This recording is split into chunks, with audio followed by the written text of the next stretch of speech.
This is our company's. Originally, that little magnetic over there was on my first station wagon. I started with that name when I was younger. Most of these jobs today, you're going to see this was a fire in Santa Monica. A lot of these fires, most of the damage can actually come from the fire department. They use so much water that the heat creates humidity. They don't normally clean up after themselves. You know, they try to put out the fires, so you have to dry it out. Otherwise, you get more of a claim against the damages. This case, the insurance deemed to gut the whole house. It was a 1928. It had more code upgrade issues than probably the repairs themselves. This is the bonus room that she added on. She kind of messed up adding a remodel because it cost her 8 more months to wait for permits till we could actually start the work and all that time. This is another house that is 9,000 square foot. I mentioned this early in the year. The owner got cheap on himself. We ended up coming in here for forensics discovery work for bad workmanship. So he had a $2 million lawsuit. This is a $50,000 shower stall that cracked right down the middle up the walls. Turned out the contractor used regular concrete instead of lightweight concrete, so all the cement had to be sent out to labs to do the analysis.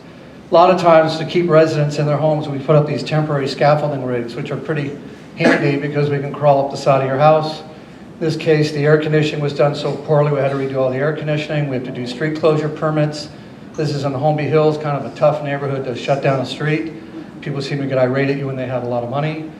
This is another home that's up on Sunset. This was left out in the rain. It's 50,000 square feet. Underneath is additional basketball court on the 3rd level, full court with a mezzanine overlooking it, so there was remediation to be cleaned up there. This was a job we just finished. It took the whole summer. 20 years ago, they built this custom model right on the beach by Marina Del Rey. She had leaky air conditioning ducts, her skylights leaked, her flashings leaked. There wasn't much that wasn't leaking, so we had to come in and clean it all up. She had this 10-foot section of pipe was a sewer line that had leaked for probably 10 years, so we had all this mold, and we also had fecal matter sewer cleanup, so it was a bonus package cleanup. But we get a lot of nasty jobs. Everything has to be sealed off, contained. Our guys wear safety suits.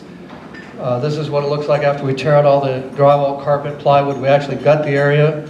We use chemicals to make sure we kill the mold fungus. And this is a new product we're using, closed cell foam. It's an insulating material, and it also covers anything we missed. Next, we still had poor air quality in the home, so we had air testing. We found our ducts were very nasty. The worst was that these diffusers that they use in these high-end homes are really cool looking, but they hide mold, and it pumps out in your house when the air conditioning heating's turned on. This is 20 years worth of mold growth. It was horribly nasty. She's now ready to sell it. As clean as that house looks, you would never imagine that environment in the house would be that filthy. Rooftop, this is a skylight built into the deck that was leaking. So we ended up cleaning up her place pretty well. It's probably over $300,000, but she can now sell it. She couldn't sell it before the cleanup and the lab reports that we gave her. Next fun one, 2 weeks ago, was a pot growing building downtown. It was 14,000 square feet.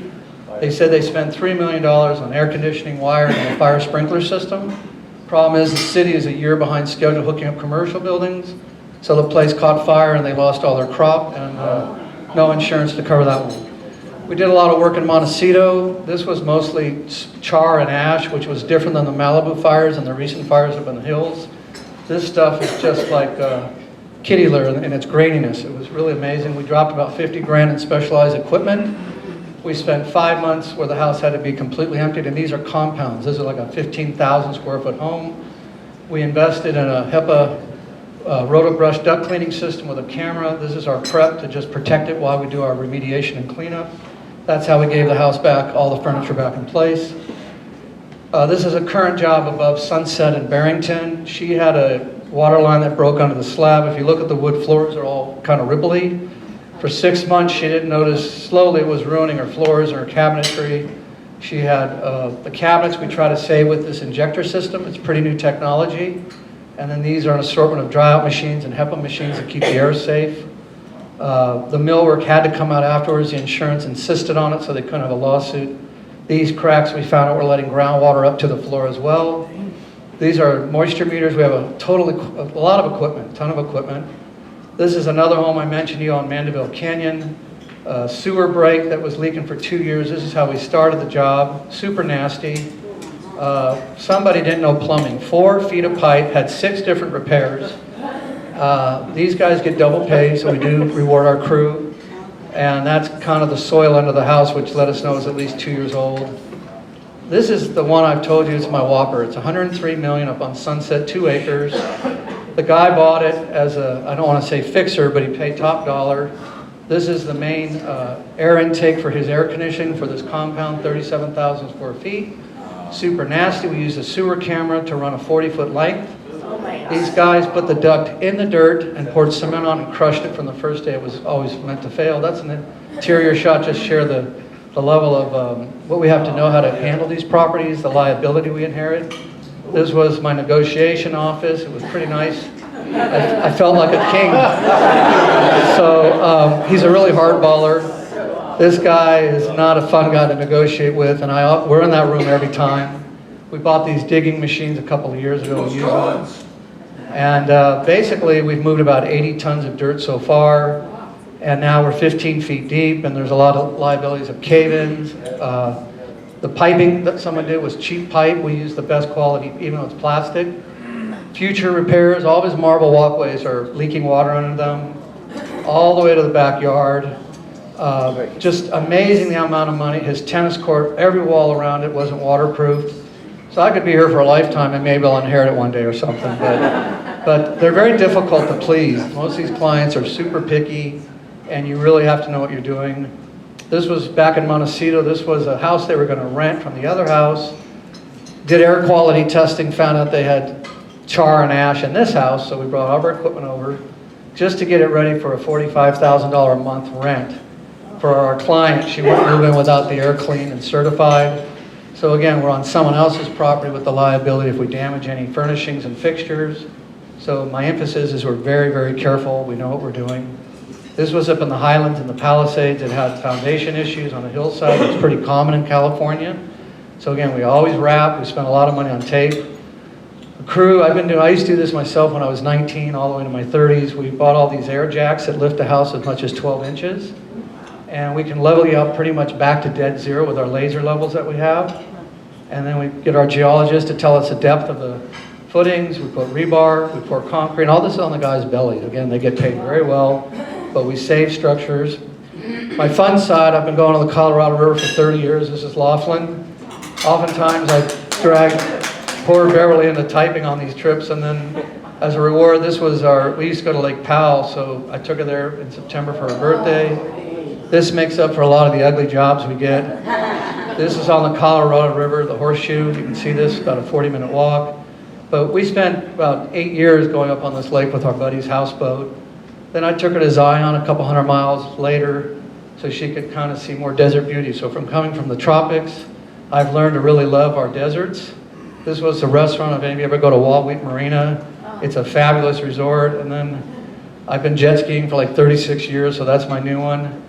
This is my big offshore boat. It's not here in Newport anymore. I moved it up to Lake Havasu to join the big boys in these badass power boats. It's a lot of fun. It's always warm, 86 degrees yesterday. And so this is a place on the river called Topak. It's a live concert stage. I call it a boat show rather than a car show. I just love, I've been going there 25 years.